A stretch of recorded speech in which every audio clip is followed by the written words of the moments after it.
नाजरीन अस्सलाम वालेकुम। आप देख रहे हैं मेरे यूट्यूब चैनल और फेसबुक पेज। नाजरीन, आज मैं active voice and passive voice of relative pronoun who in present indefinite tense structure number 3 के बारे में स्टार्ट करने वाला हूं। नाजरीन, वीडियो को एंड तक ज़रूर देखें ताकि आपको समझ आ सके। आइए शुरू करते हैं। Active and passive voice of relative pronoun who in present indefinite tense structure number 3। Relative pronoun who का एक्टिव वॉइस और पैसिव वॉइस फेल हाल मुतल्लक में स्ट्रक्चर या बनावट नंबर 3।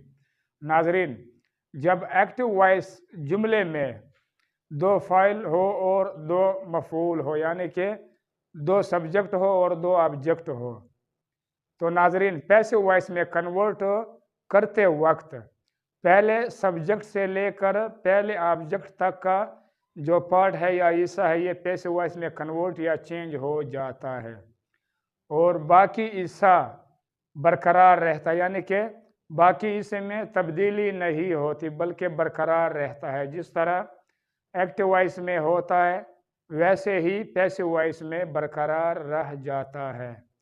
और मनफी बनाने के लिए सब्जेक्ट के बाद नॉट को लगाया जाता है पैसिव वॉइस में। आइए शुरू करते हैं। ए का मतलब है एक्टिव, वी का मतलब है voice. Who request you to teach Ali.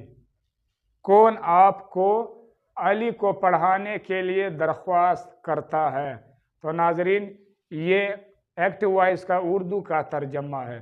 नाजरीन, रिलेटिव प्रोनाउन हु का जो स्टेटस है या हालत है, ये इंटरोगेटिव सवालिया वाला होता है। तो लिहाजा जब रिलेटिव प्रोनाउन हु इंटरोगेटिव के तौर पर इस्तेमाल किया जाए, यानी कि सेंटेंस या जुमले के स्टार्ट में लगा हुआ हो, तो जुमले के आखिर में क्वेश्चन मार्क भी लगाया जाता है।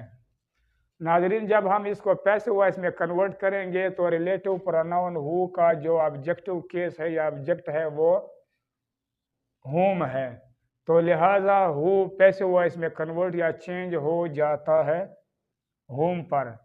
और हुम के साथ शुरू या स्टार्ट में बाय का भी इजाफी तौर पर इस्तेमाल होता है पैसिव वॉइस में। और इसके बाद यू, ये ऑब्जेक्ट है, ऑब्जेक्टिव केस है, तो यू का जो सब्जेक्ट है या सब्जेक्टिव केस है वो भी यू है। तो यू पैसिव वॉइस में कन्वर्ट या चेंज हो जाता है यू पर। और यू के साथ हेल्पिंग वर्ब आर लगता है क्योंकि प्रेजेंट इंडेफिनिट टेंस में, क्योंकि यू प्लूरल है, जमा है। तो नाजरीन, इसके बाद ये वर्ब है, वर्ब की फर्स्ट फॉर्म है। तो रिक्वेस्ट ये पैसिव वॉइस में कन्वर्ट या चेंज हो जाता है वर्ब की थर्ड फॉर्म में, यानी कि रिक्वेस्टेड पर। और इसके बाद टू प्रेपोजिशन है, तो टू पैसिव वॉइस में कन्वर्ट या चेंज हो जाता है टू पर, यह भी बरकरार रहता है। और इसके बाद टीच, ये वर्ब है, वर्ब की फर्स्ट फॉर्म है, तो लिहाजा टीच पैसिव वॉइस में कन्वर्ट या चेंज हो जाता है टीच पर, यानी कि फर्स्ट फॉर्म पर कन्वर्ट या चेंज हो जाता है। इसमें चेंजिंग या तब्दीली नहीं होती, ये बरकरार रहता है। और इसके बाद अली ऑब्जेक्ट है, तो ये भी पैसिव वॉइस में कन्वर्ट या चेंज हो जाता है अली पर, यानी कि ऑब्जेक्ट पर। और आखिर में इंटरोगेटिव मार्क भी लगाया जाता है, चाहे एक्टिव वॉइस हो या पैसिव वॉइस हो।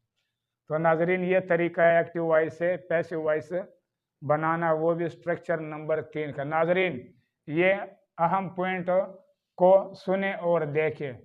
यहाँ से लेकर यहाँ तक का जो हिस्सा है या पार्ट है, ये पैसिव वॉइस में कन्वर्ट हो जाता है। और यहाँ से लेकर यहाँ तक का जो पार्ट या हिस्सा है, ये पैसिव वॉइस में बरकरार रहता है, यानी कि इसमें किसी किस्म की चेंजिंग या तब्दीली नहीं होती। तो ये तरीका है एक्टिव वॉइस से पैसिव वॉइस बनाना। पी का मतलब पैसिव, वी का मतलब voice. By whom are you requested to teach Ali. کس کے ذریعے یا کس کی طرف سے آپ کو علی کو پڑھانے کا درخواست دیا جاتا ہے، تو یہ پیسو وائس کا اردو کا ترجمہ ہے۔ اے وی ایکٹیو وائس، ہو آرڈرز ہم ٹو اوپن دا گیٹ، کون اسے گیٹ یا دروازہ کھولنے کا حکم دیتا ہے، تو یہ ایکٹیو وائس کا اردو کا ترجمہ ہے۔ تو ناظرین اس پوائنٹ کو اچھی طرح سے سنیں اور دیکھیں، یہاں سے لے کر یہاں تک کا جو پارٹ ہے یا حصہ ہے یہ پیسو وائس میں کنورٹ یا چینج ہو جاتا ہے، اور یہاں سے لے کر یہاں تک کا جو پارٹ ہے یہ پیسو وائس میں برقرار رہتا ہے، اس میں کسی قسم کی چینجنگ یا تبدیلی نہیں ہوتی۔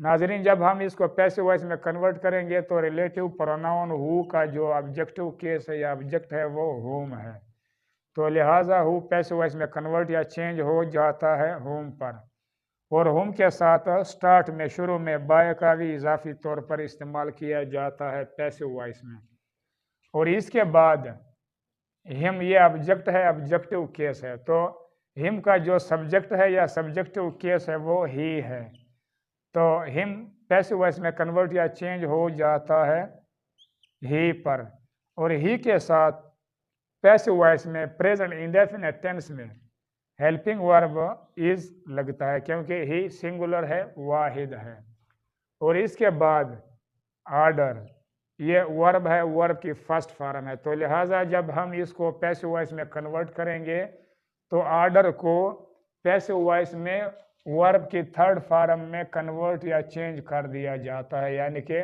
آرڈرڈ پر، اور اس کے بعد ناظرین ٹو پیسو وائس میں کنورٹ یا چینج ہو جاتا ہے ٹو پر، یہ بھی پیسو وائس میں برقرار رہتا ہے، اس میں کسی قسم کی چینجنگ یا تبدیلی نہیں ہوتی، اور اس کے بعد اوپن یہ ورب ہے، ورب کی فرسٹ فارم ہے، تو اوپن پیسو وائس میں کنورٹ یا چینج ہو جاتا ہے اوپن پر، یعنی کہ ورب کی فرسٹ فارم پر کنورٹ یا چینج ہو جاتا ہے، یہ بھی برقرار رہتا ہے، اس میں بھی کسی قسم کی چینجنگ یا تبدیلی نہیں ہوتی۔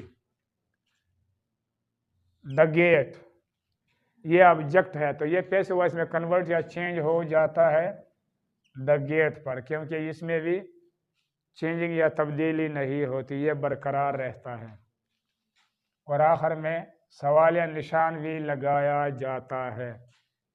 پی V passive voice, by whom is he ordered to open the gate, کس کی طرف سے یا کس کے ذریعے اسے گیٹ کھولنے کا حکم دیا جاتا ہے، تو یہ پیسو وائس کا اردو کا ترجمہ ہے۔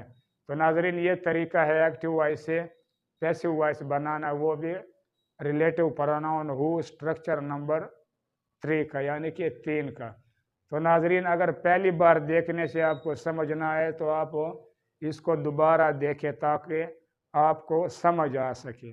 اب تک کے لیے اتنا۔ ناظرین اگر میری یہ ویڈیو آپ کو پسند آئے تو سبسکرائب کر کے بیل آئیکن پر کلک کر کے آل پر ضرور کلک کریں، اور ساتھ ساتھ لائک بھی کریں۔ انشاءاللہ اگلی ویڈیو میں active voice and passive voice of relative pronoun who in present indefinite tense structure number 4 کے بارے میں سیکھیں گے۔ تب تک کے لیے اللہ نگہبان۔